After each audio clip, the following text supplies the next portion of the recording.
O Botafogo não só abriu 6 pontos de vantagem para o Palmeiras. O Botafogo, ele atropelou o Vasco da Gama. É o que eu falo ontem, se o torcedor botafoguense tinha que pegar confiança para falar, não vai sentir a pressão de novo, não é possível. Palmeiras perdeu pro Corinthians. Hoje vai, Botafogo, pelo amor de Deus. E foi. Foi um atropelo, jogando futebol, gols bonitos, gols trabalhados pelo Botafogo.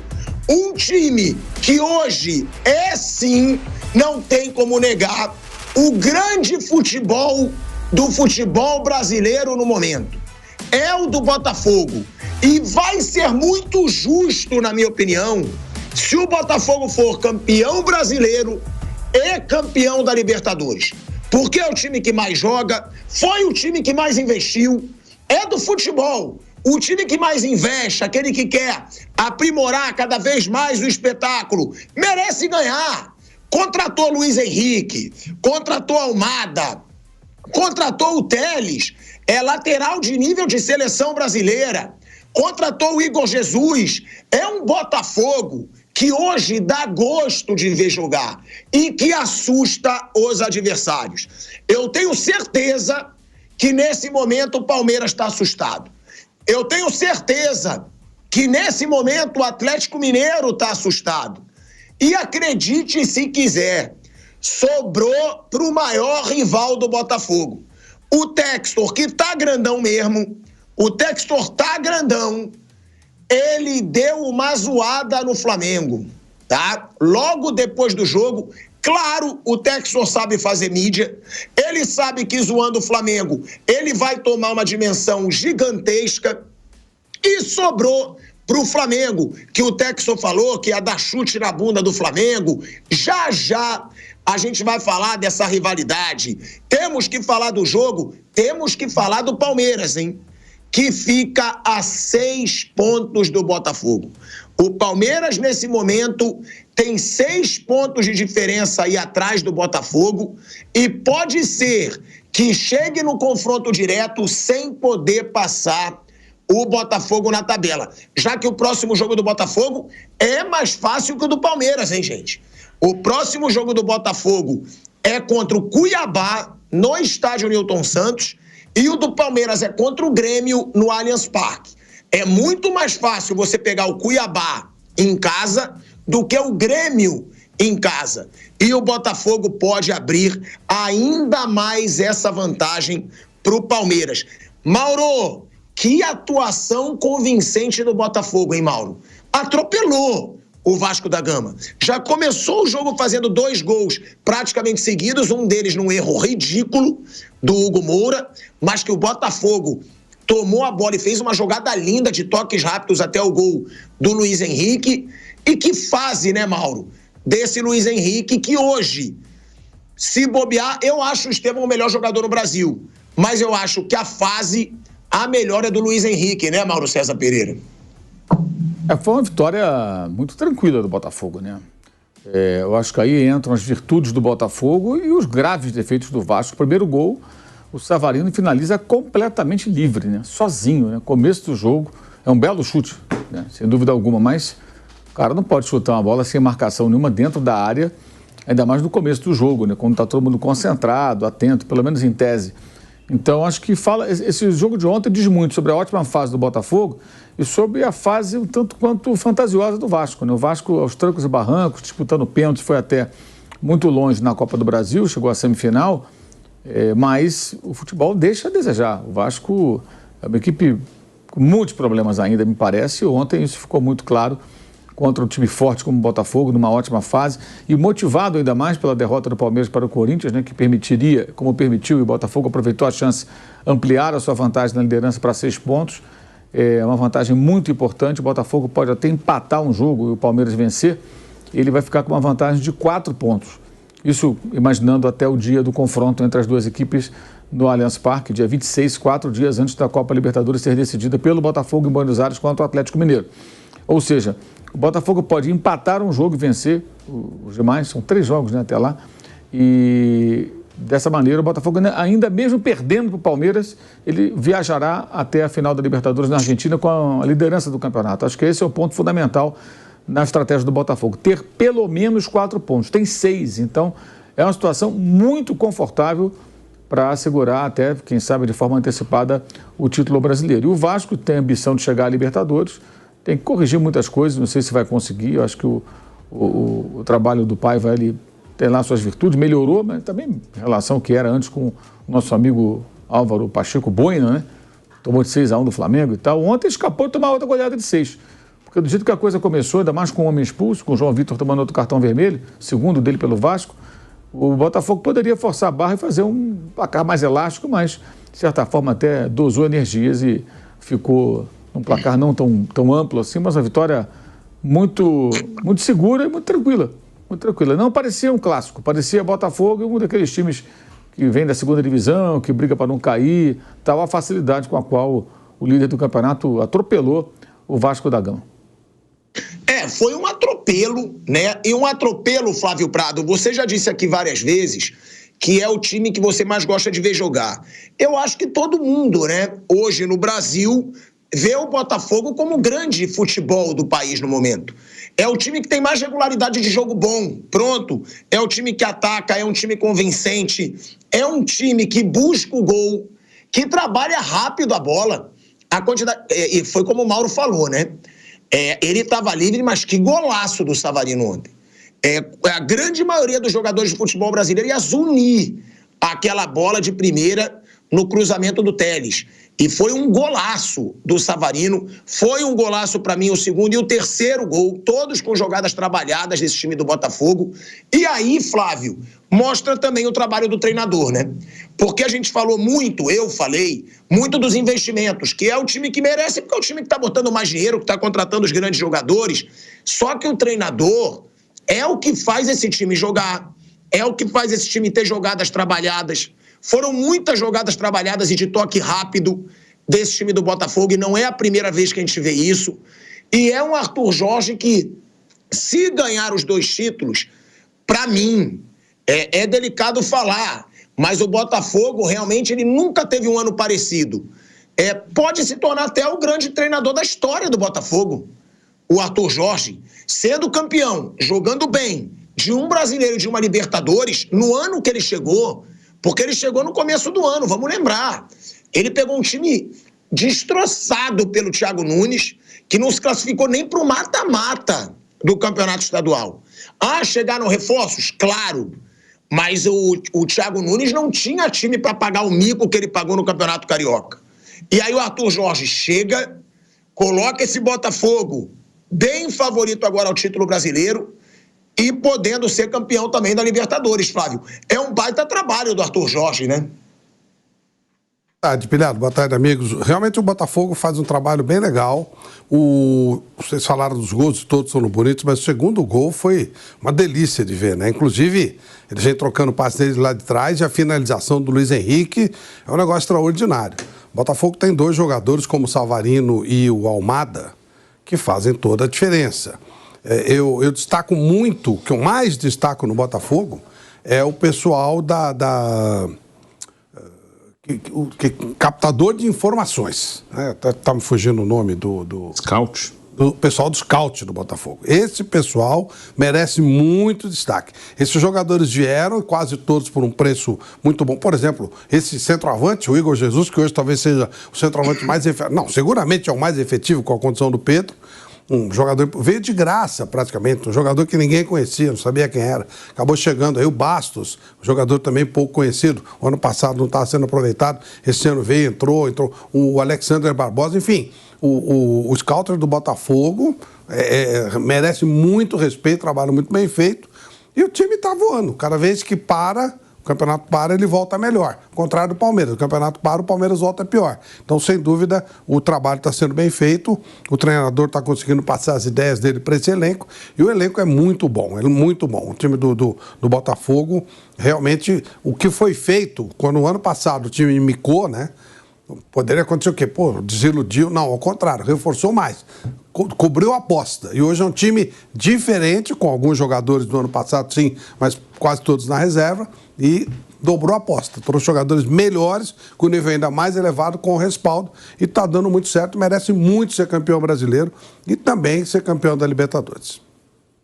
É um Botafogo que nesse momento abre 6 de vantagem. É uma situação que o Botafogo há pouco tempo deu um mole contra o Criciúma. Chegou-se a pensar, será que o Botafogo vai sentir a pressão de novo?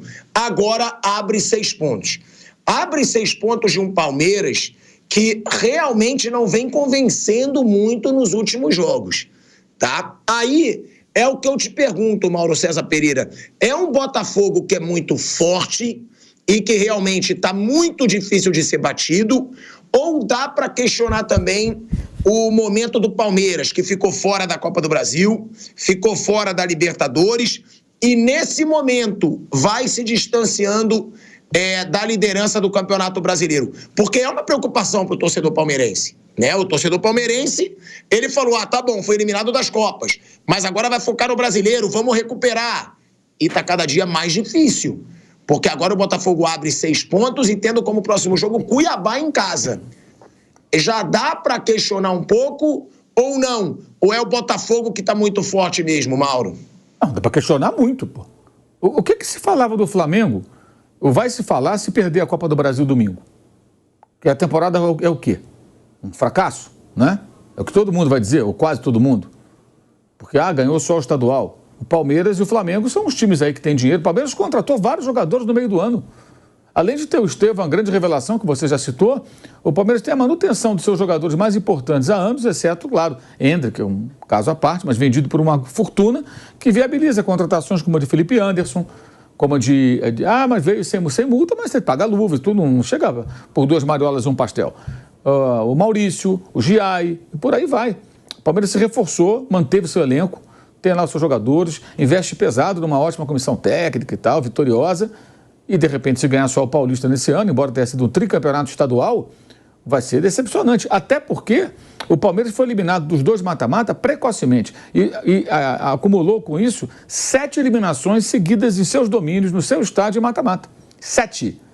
Contando, claro, as competições mais importantes e não o estadual. Copa do Brasil e Libertadores. São 7 eliminações. E foram 2 na sequência. Flamengo na Copa do Brasil e Botafogo na Libertadores. Diferença ali de mais ou menos o quê? Uns 14 dias entre uma e outra, uma partida e outra das eliminações. Algo próximo disso. Ou seja, menos de um mês, vai. Rapidamente foi despachado e precocemente. O Palmeiras nem chegou perto de uma semifinal. Então é uma temporada aquém, claro que é. Se ganhar o Brasileiro, aí tudo isso fica para escanteio. Aí você vai dizer, não, ele foi eliminado, mas ele marchou aqui no Brasileiro e não é o que está acontecendo. Perdeu para o Corinthians, um Corinthians que vinha aí tropeçando nas próprias pernas, cheio de dificuldades, e ganhou do Fortaleza, que é o terceiro colocado, com 2 pênaltis muito mal marcados. Muito mal marcados. Poderia ter perdido o Fortaleza em casa e o Fortaleza poderia até ser o vice-líder agora, né? Se fosse vitória do Fortaleza ou não empate naquele jogo. Teria mais 2 pontos e menos 1 para o Palmeiras. Então, é evidente, se o Palmeiras não ganhar o Brasileiro, vai ser um fracasso. Vai ser uma temporada muito aquém. Porque a régua que mede Flamengo e Palmeiras é muito lá em cima. Como o Botafogo, se o Botafogo ganhar esse ano títulos, aí ele entra no outro patamar. No ano que vem, mantendo o elenco, caso ele seja mantido ou até reforçado, eventualmente saindo jogadores, chegando outros também de alto nível, a expectativa passa a ser outra para o Botafogo. Ele passa a ser cobrado para conquistar títulos importantes. Vale para o Atlético Mineiro.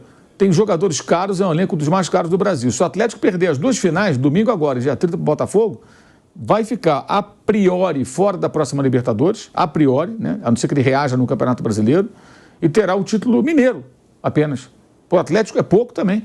É pouco também. Porque você pode não ganhar o campeonato, mas você pode chegar, por exemplo, longe, digamos, você chega numa semifinal de Libertadores e cai. Você chega na semifinal de Copa do Brasil e cai. Ou na final e perde, como Atlético, mas faz um bom campeonato brasileiro, fica ali em segundo, terceiro, briga pelo título até as últimas rodadas. Aí você fala, não ganhou, mas o time competiu em todas as frentes. Ele foi competitivo. Mas não foi campeão, mas ele brigou. No caso do Palmeiras, ele morreu muito cedo nos 2 mata-mata e está ameaçando morrer cedo. No Campeonato Brasileiro, sendo que é o time que não joga outra competição há meses. Há meses, só joga o brasileiro. O Botafogo divide atenções. O Botafogo passou as últimas semanas envolvido com o Peñarol. Mas goleou o Peñarol, mas tinha eliminado o Flamengo e sofreu lá no jogo de volta. Primeiro tempo com o Penharol no Rio não foi moleza. Depois que abriu a porteira, com aquele goleiro fraco lá, inclusive, aí enfiou a mamona 5-0, um abraço. Né? Mas não foi um jogo assim que você vai brincando. É um jogo que você tem que ter preparação, concentração, levar a sério, entender que você pode ser surpreendido como o outro rival foi. Pode acontecer se você não tiver capacidade e competência. O Botafogo teve. Mas, convenhamos, a campanha do Palmeiras já é bem questionável. A não ser que reaja na reta final agora, o Botafogo dê uma rateada, ele consiga alcançar, superar e ganhar o campeonato. Aí mudou tudo. Aí é uma arrancada para o título. Aí vai merecer elogios. Mas nesse momento, depois da derrota para o Corinthians e da vitória do Botafogo, da maneira que venceu ainda por cima sobre o Vasco, com 6 pontos de desvantagem e só estando na frente do Fortaleza, porque recentemente jogou em casa e empatou num jogo que teve 2 pênaltis, na minha opinião, de muita gente, né? Bizarros, dados contra o time cearense, é um momento ruim do Palmeiras e pode sim, claro, pode e deve ser questionado, evidente que deve ser questionado. Quando você chega nesse patamar, você vai ser mais questionado, você vai ser mais cobrado. Até porque os jogadores ganham mais, né? São mais bem pagos, o clube paga em dia, a toda a condição. Então a régua é lá no alto. Vamos imaginar o que vai acontecer amanhã se o Guardiola parar de ganhar competições lá na Inglaterra. Vai ser questionado. Ou se ele sair, quem herdar o lugar dele no Manchester City, se não for campeão de nada, vai ser questionado. Porque as condições de trabalho serão tão boas quanto as atuais. Então um cara que chegar no lugar dele, vão cobrar dele, que ele também brigue por títulos.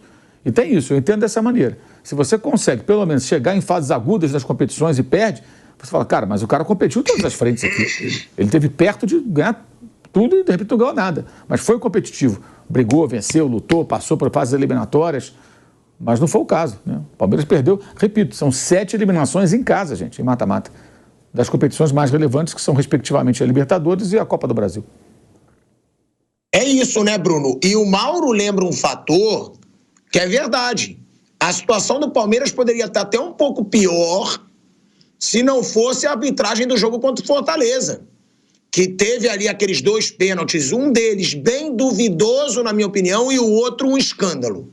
O primeiro eu achei bem duvidoso, pode até forçar uma barra, dizendo que foi interpretativo do jogo de corpo, um pouco por trás, mas eu não marcaria. O segundo, da mão do Pikachu, foi um escândalo. E, realmente, ali o Palmeiras poderia estar até atrás do Fortaleza, nesse momento. Porque o Fortaleza está 1 ponto atrás do Palmeiras. Agora, o Abel, nas coletivas de imprensa, já está dando patada em todo mundo. O Abel é assim, quando ele sente que o bicho está pegando para ele começa a dar patada em coletiva, ele fica bem curto e grosso com a imprensa, dá fora em todo mundo. O Abel já está sentindo que esse ano vai ser difícil tirar o título do Botafogo. Por quê? Se no ano passado tirou, nesse ano o time do Botafogo é muito mais forte, gente. Nesse ano, o time do Botafogo não tinha no ano passado o Igor Jesus, que hoje está sendo desejado pelo futebol inglês por mais de 200 milhões de reais, que está como titular da seleção brasileira. Não tinha o Luiz Henrique, que é hoje o principal jogador do futebol brasileiro ao lado do Estevão e um dos principais jogadores da seleção brasileira, tá? Porque ele entrou nos 2 últimos jogos quando ele estreou, participou, fez 2 gols, se eu não me engano, e deu assistência para 1. Aí não tinha o Almada, que é jogador de seleção argentina. Não tinha o Telles, que está jogando muito na lateral esquerda. É um Botafogo muito reforçado e com jogadores de culhão, como eu gosto de dizer. O Almada é campeão do mundo, Bruno Prado, com a seleção da Argentina. O Telles jogou em grandes clubes do futebol europeu. O Luiz Henrique já foi para a Europa, jogou bem, voltou. E seria até uma contratação para o Lyon, mas se for campeão da Libertadores, vai ficar no Botafogo para jogar o Super Mundial de Clubes. Será que o Palmeiras está percebendo que nesse ano o buraco é mais embaixo, Bruno? E você concorda com o Mauro? Vale já a crítica ao Palmeiras por esse atual momento, lembrando que já a gente vai falar da provocação do Textor ao Flamengo, hein? Sobrou para o Flamengo. O Textor ganhou do Vasco de 3-0 e já soltou logo provocação para o Flamengo. E, é claro, tá viralizando aí nas redes sociais. Bruno, esse momento do Palmeiras e se você acha que nesse ano o buraco é bem mais embaixo? O Botafogo é muito mais forte esse ano do que no ano passado. É um adversário muito mais complicado. Não deve acontecer o que aconteceu ano passado. Com certeza não vai acontecer. Aquilo foi um absurdo. Se ele perdeu o título esse ano, não é igual ao ano passado. Ano passado foi uma queda brusca do Botafogo, mas esse time é mais forte. O Botafogo passou por essa experiência ano passado, e isso é o time que volta a lutar por títulos com frequência. Ele vai ganhando. As coisas que acontecem acabam te trazendo lições, experiências para uma outra oportunidade você conseguir lidar melhor com a situação. Mas esse ano não está com nenhuma cara de que o time vai despencar, e com a vitória de ontem ele passa a ser o grande favorito a ganhar o campeonato. Ele abriu 6 pontos, está jogando melhor que o Palmeiras, então dificilmente ele vai perder o Campeonato Brasileiro. O Palmeiras, assim, acho que sempre quando você ganha ou quando você perde, você tem que discutir o que está acontecendo. O ano do Palmeiras, claro que se ele não ganhar mesmo o Brasileiro, vai terminar com um ano abaixo do esperado, mas o que para mim isso significa questionar? Você conversar internamente, discutir, isso deu certo? Beleza, por que deu certo? Isso aqui deu errado, por que deu errado? Isso acho que tem que ser feito ganhando ou perdendo, em qualquer clube. Não, porque perdeu, agora nós vamos discutir o que está errado. Não, quando ganha também tem coisa que está errada, que você tem que discutir. Então, assim, você tem que conversar, como sempre. Isso aqui deu errado, a gente pode fazer melhor no próximo ano. Isso aqui deu certo. Isso aqui é uma coisa que pode ser boa. E seguir a vida. Esse é o ponto, é seguir a vida. Esse ano foi abaixo, mas beleza, a gente confia no que a gente está fazendo aqui. Isso aqui não funcionou bem, a gente pode corrigir isso aqui, pode melhorar aqui. A gente tem outros adversários hoje com investimento mais forte, até onde a gente pode investir, até onde a gente vai usar mais a base e seguir a vida. É isso, uma conversa tem que ter ganhando ou perdendo. Ano passado o time foi campeão brasileiro, não foi tudo perfeito. Como esse ano o time provavelmente não vai ganhar nenhuma das grandes competições, e não quer dizer que está tudo errado. O Palmeiras, antes de perder para o Corinthians, não perdia 11 jogos e vinha caindo de produção. Isso é um fato. Ele vai muito bem no início dessa sequência e vai caindo de produção. O jogo com Fortaleza foi um jogo que ele poderia ter perdido, sim. Foram 2 pênaltis inexistentes marcados a favor do Palmeiras. Mas é uma discussão que tem que acontecer todo ano, assim, vamos melhorar isso, melhorar aquilo e vamos embora, vamos seguir em frente. A gente confia no trabalho que está sendo feito e vamos seguir a vida. Esse ano não funcionou como a gente esperava, mas ano que vem a gente corrige para funcionar. Então, acho que o questionar é isso, é discutir o que deu errado e tentar melhorar. Não caça as bruxas, esse não presta mais, esse tem que ir embora, o treinador é uma besta, esse jogador não pode vestir a camisa do Palmeiras, não, nada disso. Coisas normais, assim, jogadores saindo ou entrando, jogadores que a decisão sobre esse sai, esse fica, tem que ser independente de ganhar ou perder, independente de ser campeão ou não. Podia ser campeão e discutir, não, esse aqui já não está conseguindo render, a gente precisa de alguém para essa posição. Que desde que o Abel chegou, esse ano foi a maior mudança no time titular do Palmeiras, porque alguns jogadores importantes caíram de produção. E o Palmeiras está tendo que tentar montar uma nova equipe base. A equipe base do Palmeiras, que vem desde 2020, hoje o time, quase todos ainda estão lá, mas o time titular, ele já mudou, porque os caras caíram, né? O Zé Rafael hoje não é titular. O Zé Rafael caiu de produção, talvez pela condição física, ele teve alguns problemas físicos, mas caiu. O Dudu, desde o ano passado, ele já não vinha bem, teve uma lesão grave e não dá para saber se vai retomar em algum momento, até provável que não. O Rony hoje não é um titular do time. O Veiga chegou a ser reserva. Agora, na reta final, ele voltou. Quando o Maurício machucou, ele teve a chance de retornar. Mas o Veiga ficou no banco alguns jogos. No início dessa sequência do Palmeiras de 11 jogos sem perder, que caiu agora na segunda-feira, o Veiga estava no banco. O Maurício era titular. Então, houve uma mudança grande no time base do Palmeiras, que deve ser aprimorada, mas seguir a vida. Discutir o que deu errado e tentar corrigir e seguir a vida.